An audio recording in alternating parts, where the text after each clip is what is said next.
Welcome to the Ranch and Table Podcast, where we discuss all things related to our Texas ranch and our Ranch to Table restaurant located in downtown Rockwall. I'm your host, Lee Wells. Welcome back to another episode of the Ranch and Table Podcast. I'm Lee Wells. So good to be here. Thank you for taking the time to be with me today. I really appreciate you. And look forward to getting into another business topic today. This one's a little different. I'm going to approach this podcast just a little different than normal, and I'll tell you all about that in just a minute. Today's episode is brought to you by Wells Cattle Company. We have two locations, one in downtown Rockwall, one in downtown Cattle Mills, and we'd love for you to come by. In Rockwall, it's a sit-down restaurant. In Cattle Mills, currently it's a truck.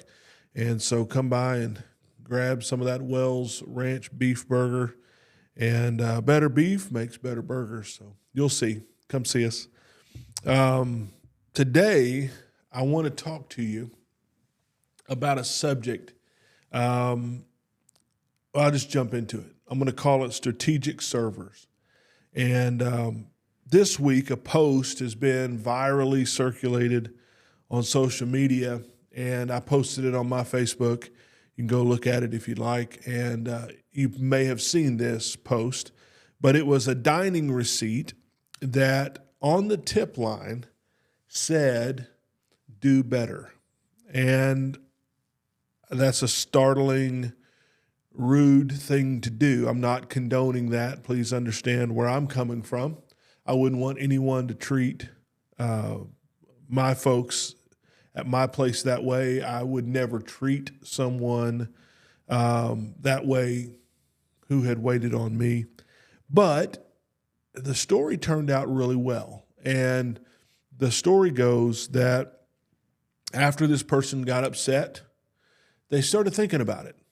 And they didn't know if it was a push to do better or a dig against what they had done. But either way, they took it as a challenge. And the challenge was, I'm going to do better and see what happens.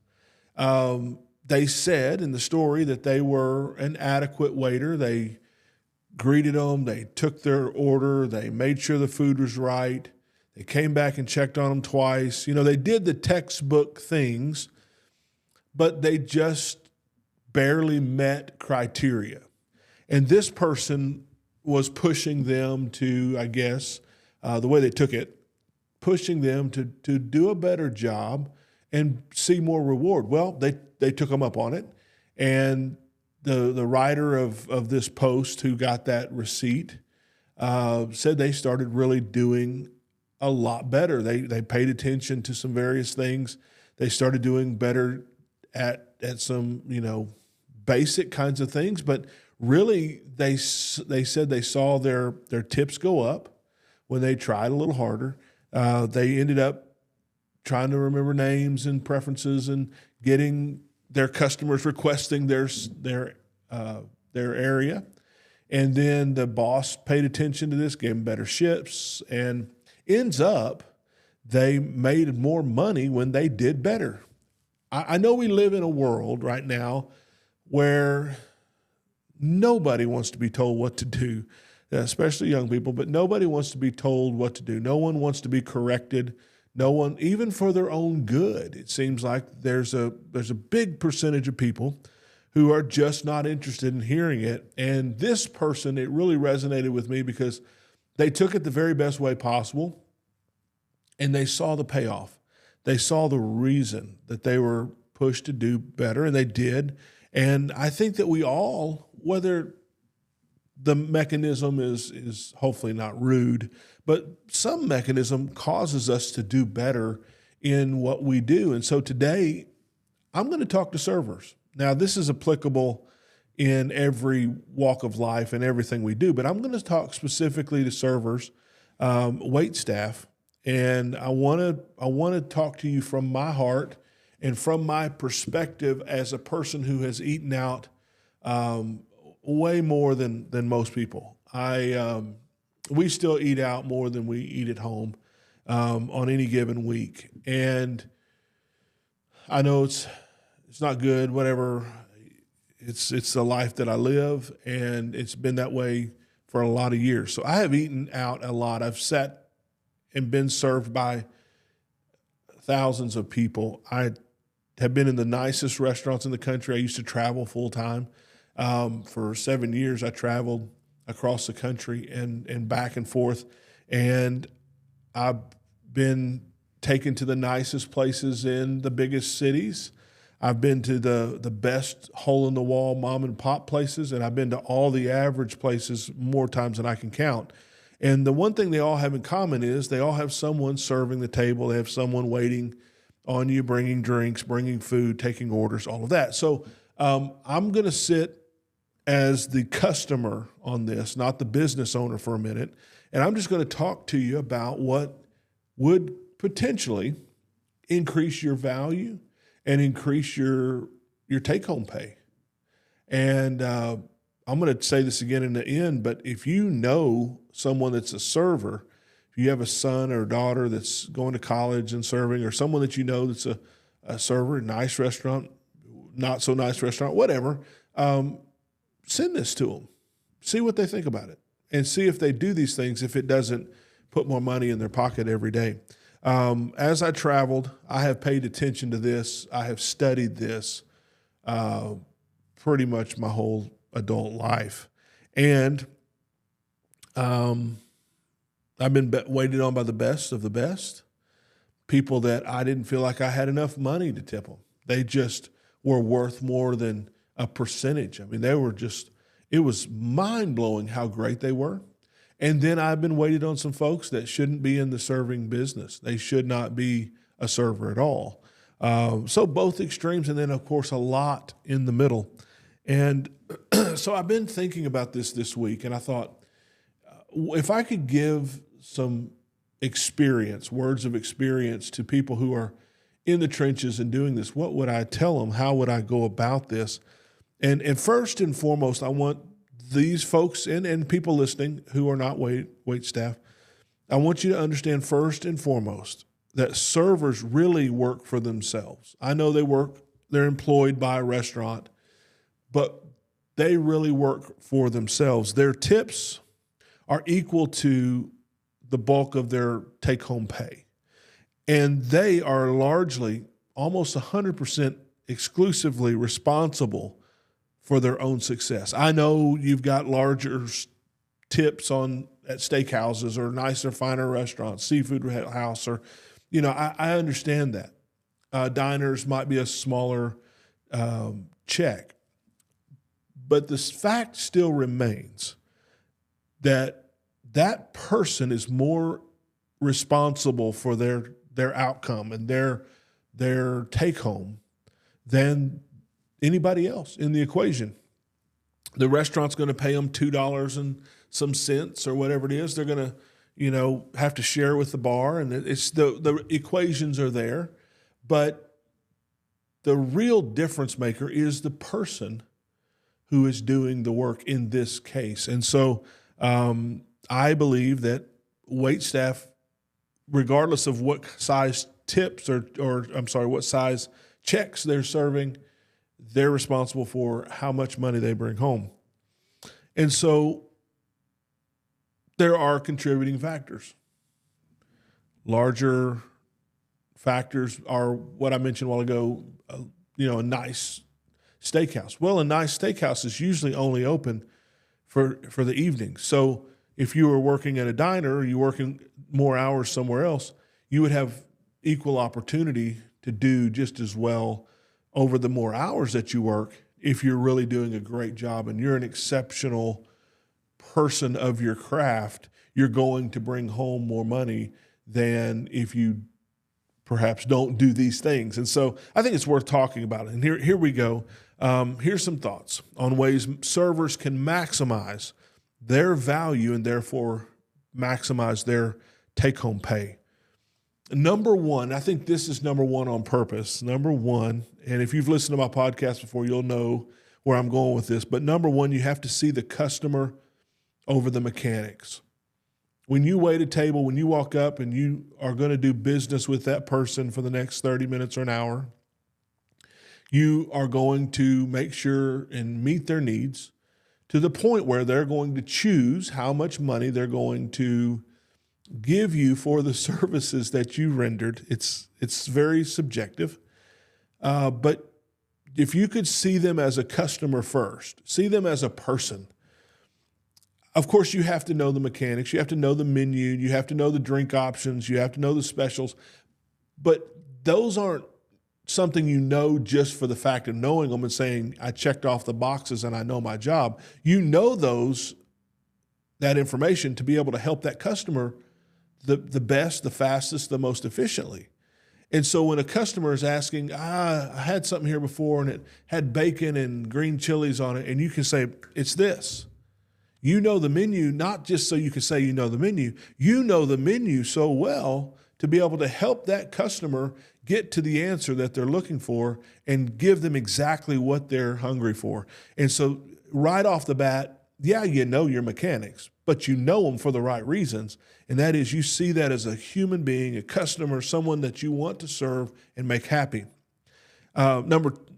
Second part of this is when you look at your guest as guest and not just a means to an end, which would be money here, we know that end is there. Everyone is aware that there's a tip expected at the end of the service. But when you look at them as a person, you get to know their name, you get to know the kids. Even if you don't, you can at least interact with their kids. You can be friendly to their kids. You can compliment the wife. You could do some things that are personable and real, and it's not just about them being your tip or your car payment or your internet bill or your phone bill, but they are the people that they are. And when you acknowledge that they are people, when you acknowledge that they are human beings that have feelings, that are there to have a good time, it just changes the whole dynamic in a way that you're going to be setting the right precedent and on the right foot from the very beginning when you look at guests as people. And I would say look them in the eye and have a real conversation. Try to make a real connection with people. Even if it's a brief connection, even if you don't have time for a 5-minute conversation, you can do, if you can work on this skill, you can do some amazing, magical things in just a few seconds when you walk up. If you're genuine, your smile is real, you're truly appreciative and grateful that they're there, all of those things will be felt. All of those things will be realized in an instant. And when you're good at that, it helps bring about a larger percentage tip at the end of the day, at the end of the service, when you look them in the eye and you care.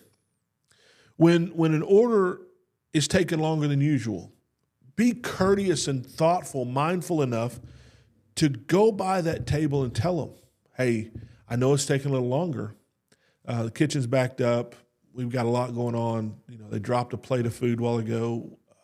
Whatever it is, when you care enough to relieve that pressure in that customer's mind, because obviously the pressure's building in them, they're hungry, they're waiting a long time, rather than just staying in the back and ignoring it, man up, as we would say, or woman up, and go deal with it and make it a lighthearted moment. Try to make it into I care moment rather than I'm going to hide from this moment. And those things will help you. Those kinds of things make you a professional and not an amateur when it comes to doing the job that you're supposed to be being paid to do.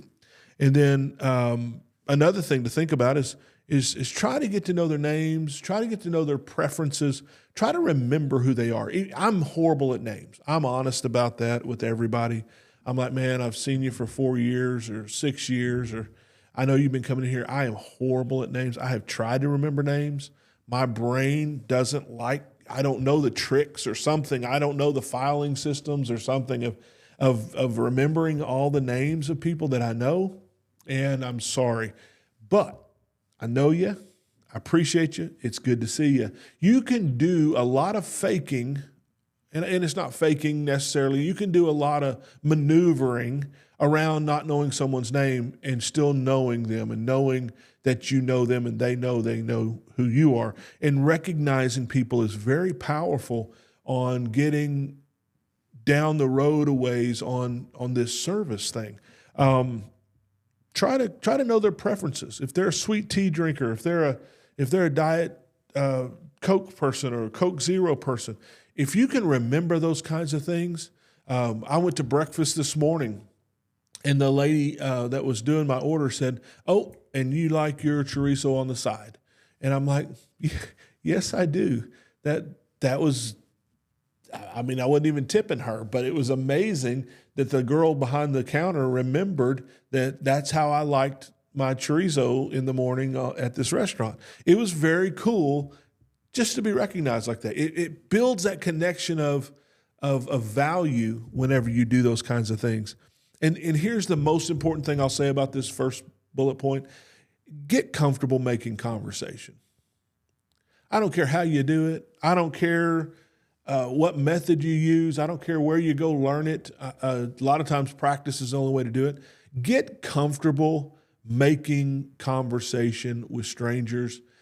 Just figure out how it works for you and don't make it awkward. Try to make comfortable conversation with people. It will get you farther down the road if you'll do those things. Secondly, and this is a huge thing. Point number 2, huge. Be happy to be there. Even if it's the fakest smile you can make, don't be sour. Don't be negative. Don't be a downer. Look, someone's chose to come to your restaurant. They've come, sat at your seat, whether they meant to or not, they're there. They're going to spend money. They're hungry. They're looking for a good experience. They're looking for a good time. And nothing kills a dining experience like when the waitstaff is in a sour mood. I don't care if you're faking it. Fake it better. And don't bring your mood, if it's a downer, into the conversation and into that table. Mood is contagious. It's just like a yawn. It's contagious. You see someone else frowning and running down, all of a sudden now you're not having a great time either. You're so busy and so stressed and you're looking around, your eyes are darting around because you got 70 things to do. You're not getting anywhere with that customer. You're not. They know you're frazzled. They know you're barely hanging on. If you can train yourself to calm down and pay attention, be happy to be in that moment with them, your tips will go up. Your value will go up. You will become requested by this person and these tables as they get to know you. Nobody cares, and I know it's going to sound really harsh, but nobody cares if you stayed out too late last night and you're tired. Nobody cares. They didn't. They don't care what you did in your spare time. Don't bring that into the conversation and into the equation unless they bring it up. What'd you do last night? Oh, I stayed out too late. Well, you got a smile on your face. Bring the orange juice or whatever. You know, if we can get to the place where our mood doesn't affect the person that we're serving, it's going to result in more money in your pocket. You will become more highly compensated for your job if you can keep your personal mood, if it's negative, out of it. Nobody really cares. I'm just telling you, nobody cares. Be a professional when you're working, and you will be expected to be compensated as a professional as you continue working. Number 3. Now, this is one that has to do with culture, and you may not be able to fix this by yourself or fix it overnight. But this is one of the most important things when I go out to eat. I love to see this. I loathe seeing it not happen. And that is, number 3, is be a team. This is something I see less and less of. And we really should see more and more of it.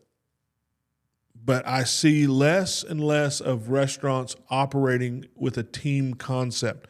What I mean by a team concept is you're not just focused on your section, and then you put on blinders when you walk by everybody else's table as if they're not sitting there shaking an empty glass of tea at you while you have a tea pitcher in your hand, and you just scurry by them because they're not your section. Who cares if you're section or not? You got tea in your hand, give them some tea. This is the restaurant owned by one guy or one group, there to serve everyone. You should be serving everyone. You should be doing what you can do for everyone. If you see someone looking around and they're missing stuff, or their tea glasses are empty or whatever, and you walk by them a couple times and you notice they've been looking around, stop and ask them, what can I do to help you? What do you need? What can I do? How can I help you? I noticed that are you missing anything? Can I get your waiter for you? What can I do for you? Caring about people that are outside of your section when they're in need, it's one of the most powerful things you can do for the establishment, for the people you're working with. And if that person that you're helping at that table can realize that you're helping them out, they're going to help you out. If you're at all good people working together, you're going to have a better atmosphere if you'll help each other. If it doesn't take that much extra time to stop by and fill up another tea on the way by. I know you got stuff to do, but there's a reason why that other person hasn't been by with the tea. Help them out, and the whole team will do better together, and the whole team will make more money if you'll find a way to work together like that. We need more of it. We need more team efforts when it comes to working together in the restaurant. I hate that tunnel vision that people put on, and they won't look up, and they know you need something, but they won't look at you when they walk by because you're not their table. That's stupid. I'm sorry. That's just completely silly to think like that. Everyone sitting in that restaurant deserves the best service from everybody working there, regardless of whose section someone's in. I'm an owner, and if I see someone needing something, I don't have to wait for a server or one of my other guys to come by. I'm going to jump right in there and grab them a napkin. I'm going to grab them a fork. I'm going to bring them their dessert. I'm going to do whatever I can do, and so should everyone else working in an establishment. You should be working as a team. And if you're not, you need to go to your management and you need to say, we need to work as a team, and here's how I want to step up, and here's how I think everyone should work together. And for your environment, you should put together a team. Everyone wins when everyone plays as a team. You'll all do better. I promise you. I promise you, you'll all do better. You'll get bigger tips if people see you working together than if you're not doing that. Number four, I only have 5. So number 4, be careful with how you do your job. Let me give you a couple examples. Don't touch the top of the glass that someone's about to drink out of with your fingers. Don't set a glass down like this where you touch where everyone's going to be putting their mouth. Don't set water down and glasses down by the top like that. Be a professional. Be careful how you do your job. Do your job well. Don't ask people to hand stuff down for you. Hey, can you hand this water down to them? Can you hand this? Walk around behind the person and hand it down there to them yourself. I know that sounds nitpicky, but I promise you, if you will come off and be a professional in how you do things, if you will do things very well, your pay will come up to the standard that you're working at. I'm telling you the truth. Now, here's another thing that I don't like. I want people to do better at this. When I drink Coke Zero, Diet Dr. Pepper, and those carbonated drinks like that, when I drink those, don't bring a glass of Dr. Pepper from the fountain and top off the glass with a glass. Don't do that. Let me tell you why. Because that's a carbonated drink.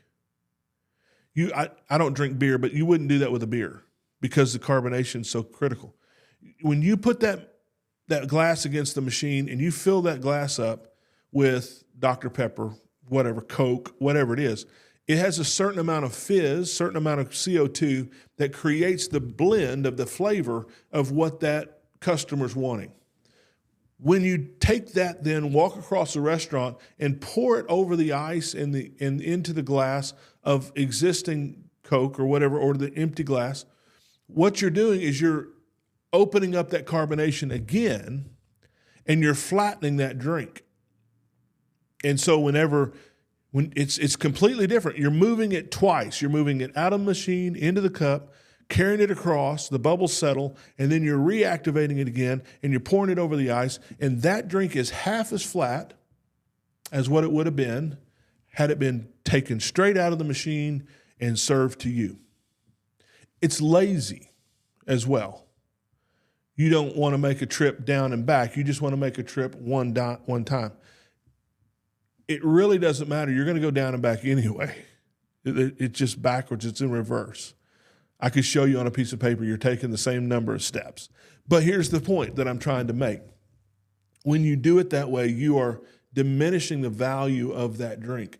It sounds picky, but I promise you, people notice those things. And I promise you, those things will hold you back from doing better and reaching higher. Whenever I see people kind of throw things, waitstaff kind of throw things, or kind of just, release it to the table, it doesn't feel right to me. My wife and I were at dinner the other night, pretty nice place, and we both had unsweet tea, and we drink our unsweet tea with Splenda sweetener. Well, the little container that they had on the table had, I don't know, 4, 5 packets in it when we started, and it wasn't full of just Splenda. It had other stuff, sugar and sweet and low, stuff that we don't drink. And so we both had gotten a refill, and we were out of Splenda on the little serving box that was on the table. And so my wife said, could we get I don't remember. She brought us a refill of tea, and I said, could we get some more Splenda? We've run out. Well, what I would prefer someone do is maybe reach behind on the table behind and swap that out, or take it away and bring it back. But you know what? I'm not too picky. You can just bring me some Splenda and, set it down if you want to. What she did, though, is she got a handful of Splenda packets, and she kind of released them onto the table between us, and they kind of spread out across the table. And I didn't say anything to her. She went on. She was busy, I guess. I don't know. And I told my wife, I said, that's a little strange. And she's like, that was rude, is what my wife said. I said, just grab the one off the other table and set it over here, or go to the back and refill it, or just set a few down on the edge of the table. But the way she released, like she threw those, it conveyed to us that we had become a bother to her, or we were asking for something and maybe that wasn't her intent at all. That's the way it came across. And so you have to be careful when, here's my point. This is what I want you to understand. When someone's sitting there relaxing, enjoying their dinner, they're in a different place. They're in a relaxed, calm place. And you're running. Like as a waitstaff, you're hyped up, you're revved up, you're stretched thin. It's dinner time. You've got multiple tables. You got things in your head. And if you're not careful, you will let that energy out in ways that are sporadic and rough on the table. And what I try to teach my guys is, hey, take a step back, breathe a little bit. When you approach that table, calm down. Don't come in there at a dead run sweating. And realize that the people that are sitting there are relaxed, having a great time. They're talking, they're in conversation. They are not working. You're working, they're not working. Don't bring that work hustle, as in throwing and slamming stuff, at the table where they're calm eating a nice dinner. And so we have to be careful to how we handle the customer, because we're in two different places at the same time. We're in two different mindsets at the same time. A server is hustling, they're pushing, they're working, they got a lot on their mind. The person eating dinner is relaxed and enjoying themselves. And so make that transition before you approach that table, and calm your brain, calm yourself, calm your conversation, quiet your voice, whatever it takes, and try to transition into a place that is compatible with where that person eating dinner is at. And that's going to create a better relationship, a better tip.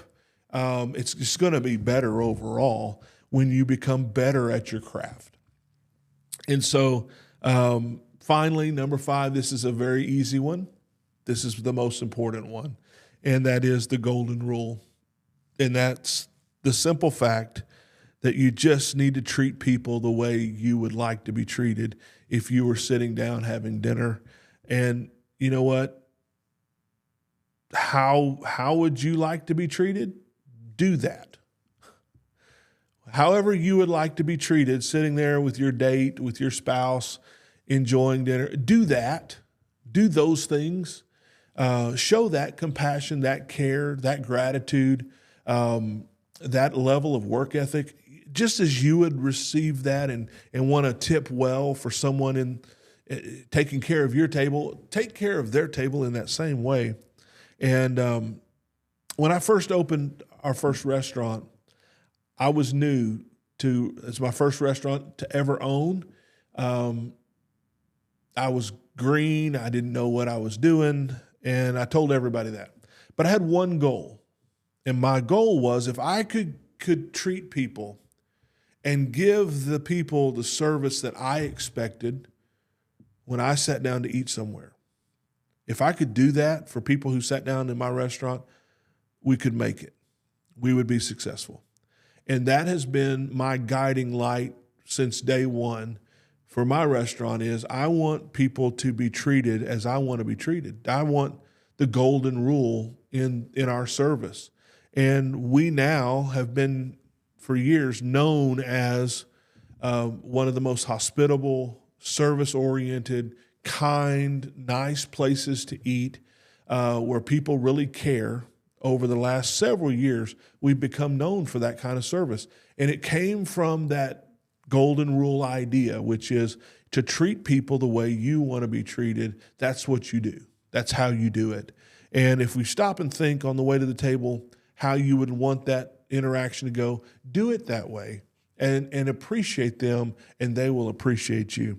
Again, I'd love for you to send this to a friend that's in the service business, because I would love for them to see maybe some of these things make sense in a way that maybe they hadn't thought about, and really transform how they're responded to, and the response that they're given to the customer, and how that interaction works. And I really do believe that if we do these things with this kind of an attitude, we can really see the benefits of that. And the benefits are that people are going to pay more, they're going to tip more, they're going to appreciate you more, they're going to ask for you more, they're going to enjoy their dinner there more, which means they're going to come back more often. It's just going to be a wave over wave of good that comes from when people start doing these kinds of things on a regular basis. And of course, you'll make more money